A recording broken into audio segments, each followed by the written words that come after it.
پتمہِ ہفتہٕ پٮ۪ٹھٕ یِم حالات واقعات اَسہِ وٕچھ شاید آز تام ٲسۍ نہٕ وٕچھمٕتۍ کینٛہہ. اَسہِ وٕچھ کہِ کۭژاہ اذیت، کوٗتاہ تکلیٖف، کوٗتاہ مُصیٖبتُک کوٚر سامنہٕ ییٚتہِ کٮ۪و لوٗکو. تہٕ اَکہِ لٹہِ بیٚیہِ زٕ ایٹمی طاقتہٕ گٔیہِ اکھ أکِس نبرد آزما کھڑا. ایٹمی جنگ کِس دہانس تام واژے أسۍ.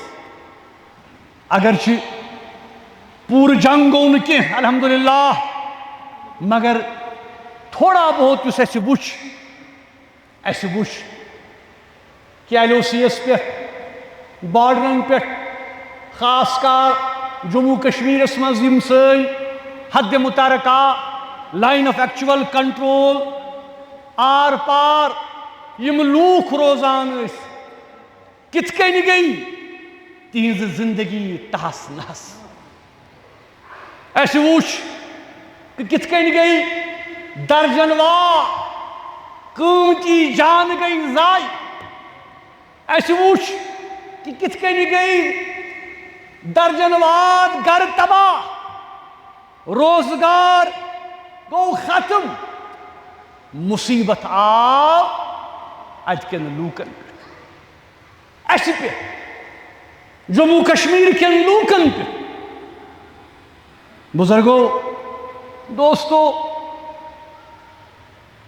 ہمارے دل رو رہے ہیں جب ہم وہ تصاویر دیکھ رہے ہیں جو سوشل میڈیا پر 12 سالہ زین اور اس کی بہن اروا ہنستے ہوئے، یہ دونوں بچے کس طرح سے اس گولہ باری میں ہلاک ہو گئے.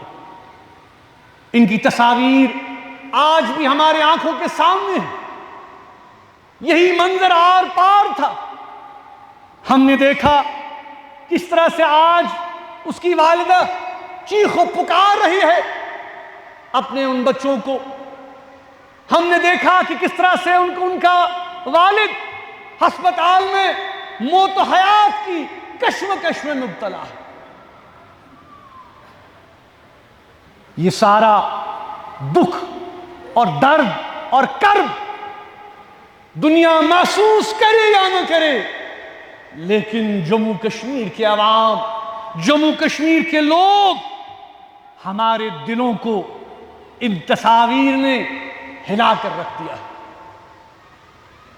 بزرگوں، دوستوں، نوجوانوں، دنیا دور سے دیکھ کر تبصرے کر رہی ہے، تماشائی کی طرح دیکھ رہی ہے، اور یہ کہا جا رہا ہے کہ جموں کشمیر ایک ایٹمی فلیش پوائنٹ بن گیا ہے.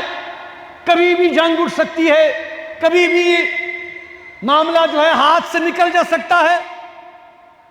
دنیا کے لیے یہ ایک علاقائی یا ایک ٹیریٹوریل ایشو ہوگا. میں یہاں تک بھی کہوں گا کہ ہندوستان اور پاکستان کے لیے شاید یہ ایک ٹیریٹوریل ایشو ہوگا، ایک زمینی مسئلہ ہوگا، ایک زمینی تنازع ہوگا. لیکن جموں کشمیر کے لوگوں کے لیے جو روز اول سے اس تنازع کو جھیل رہے ہیں، یہ ایک ایسا ناسور ہے جو ختم ہونے کا نام ہی نہیں لے رہا. بزرگوں، آخر کب تک ہم اس انپریڈکٹیبل سچویشن میں، اس غیر یقینی صورتحال میں رہیں گے؟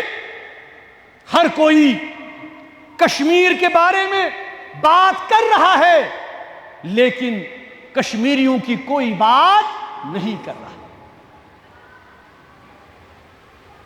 ان سے نہیں پوچھا جا رہا، جموں کشمیر کے لوگوں سے نہیں پوچھا جا رہا جو یہاں رہتے ہیں کہ وہ کیا چاہتے ہیں، ان کے خواب کیا ہیں، ان کے آئندہ نسلوں کے لیے امنگیں کیا ہیں، امیدیں کیا ہیں؟ کیا ہم کبھی سکون دیکھ پائیں گے؟ کیا ہم کبھی امن دیکھ پائیں گے؟ کیا ہمارے زخم کبھی بھریں گے؟ کیا یہ تنازع کبھی حل ہوگا؟ یہ ایک بہت بڑا سوال پیدا ہو گیا ہے۔ ایک ہر ایسے واقعہ کے بعد ہم دیکھتے ہیں کہ مسئلہ اور پیچیدہ ہو گیا ہے۔ فوجی برتری دکھانے کی جو پالیسی ہے وہ صرف اور صرف تباہی لا سکتی ہے، جسے ہم انگریزی میں ملٹری ون اپ مین شپ کہتے ہیں۔ اس سے ہمیں کیا حاصل ہوگا؟ جیسا کہ ہم نے دیکھا کہ اس کا فائدہ کون اٹھا رہا ہے؟ اس کا فائدہ وہ ایجنسیز اٹھا رہی ہیں، وہ فرمیں اٹھا رہی ہیں، وہ انسٹیٹیوشن اٹھا رہے ہیں جو ہتھیار بناتے ہیں، جو جہاز بناتے ہیں، جو تباہ کن سامان بناتے ہیں۔ اور آج اب ہم دیکھ رہے ہیں کہ دنیا میں کشمیریوں کی مصیبت کی کسی کو نہیں پڑی ہے، لیکن یہ بحث چھڑ گئی ہے کہ کس فوجی طیارے کی کمپنیاں شیئر بڑھ گئے ہیں، کس کے اتر گئے۔ انسانی قدروں، انسانی جان اور انسانی اقدار کی کسی کو فکر نہیں ہے۔ بزرگوں، دوستو، آج فائدہ ان ایجنسیز کو ہو رہا ہے، آج فائدہ امن کو نہیں ہو رہا۔ کشمیری سوچنے پر مجبور ہیں کہ کیا بھارت اور پاکستان واقعی امن چاہتے ہیں یا ایک دوسرے پر سبقت چاہتے ہیں؟ ایک دوسرے پر ملٹری ون اپ مین شپ کی دوڑ میں دونوں شامل ہو چکے ہیں۔ جہاں تک جموں کشمیر کا تعلق ہے، جہاں تک یہاں کے عوام کا تعلق ہے، یہاں کے عوام، جموں کشمیر کے عوام جنگ نہیں چاہتے، جموں کشمیر کے عوام امن چاہتے ہیں، ہم حل چاہتے ہیں، ہم مسائل کی طوالت کو نہیں چاہتے، ہم مسائل کا حل چاہتے ہیں۔ ہم دلی امید کرتے ہیں کہ دونوں ملکوں کے ڈی جی ایم اوز نے جس طرح فیصلہ کیا کہ سیز فائر کو بڑھایا جائے 18 مئی تک، جموں کشمیر کے عوام کا یہ متفقہ مطالبہ ہے کہ 18 مئی تک نہیں، اس سیز فائر کو پرماننٹ بنیادوں پر کیا جائے، تاکہ امن ہو، تاکہ شانتی ہو، تاکہ جموں کشمیر کے لوگ امن و آشتی سے رہ سکیں۔ حیرت اس بات کی بھی ہمیں ہوتی ہے کہ اگر D G M Os phone اٹھا کر آپس میں بات کر سکتے ہیں تو کتنے افسوس کی بات ہے کہ ہندوستان اور پاکستان کی قیادت کیا آپس میں بات نہیں کر سکتے؟ آپس میں ایک دوسرے کے ساتھ انگیج نہیں ہو سکتے؟ اس کے علاوہ اور کوئی چارہ نہیں۔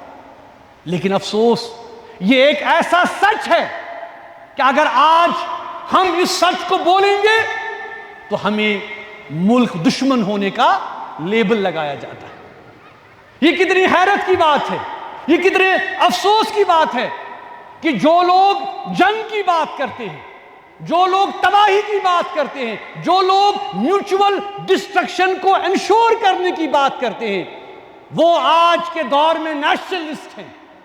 لیکن جو لوگ امن کی بات کرتے ہیں، انگیجمنٹ کی بات کرتے ہیں، ڈائیلاگ کی بات کرتے ہیں، ریزولوشن کی بات کرتے ہیں، وہ اینٹی نیشنل ہیں۔ یہ کتنے افسوس کی بات ہے، یہ سوچنے کا مقام ہے۔ ہم صرف دعا کر سکتے ہیں کہ اللہ تعالیٰ بر صغیر کی قیادت کو، جنوبی ایشیا کی قیادت کو، یہاں کی جو ہماری قیادت ہو، ان کو عقل دے، ان کو شعور دے، تاکہ وہ ان معاملات کو سمجھ سکے۔ آخر پر میں ان تمام خاندانوں کے ساتھ دلی تعزیت کرتا ہوں جنہوں نے اپنے لخت جگر کھو دیے اس جھڑپ میں بلا وجہ. کسی کو کچھ حاصل نہیں ہوا، بلا وجہ انسانی جانوں کا اتنا زیادہ زیاں. ہم ان کے لیے دعا گو ہیں کہ اللہ تبارک و تعالیٰ ان کو صبر دے، انہیں ہمت دے. ہم سمجھ سکتے ہیں کہ ہم دیکھ رہے ہیں پچھلے 70 سال سے معاملات و واقعات، زخمیوں کو اللہ تعالیٰ شفا دے. اور ہم سب کی یہ اس وقت کوشش ہونی چاہیے کہ ہم ان لوگوں کی مدد کریں، معاونت کریں.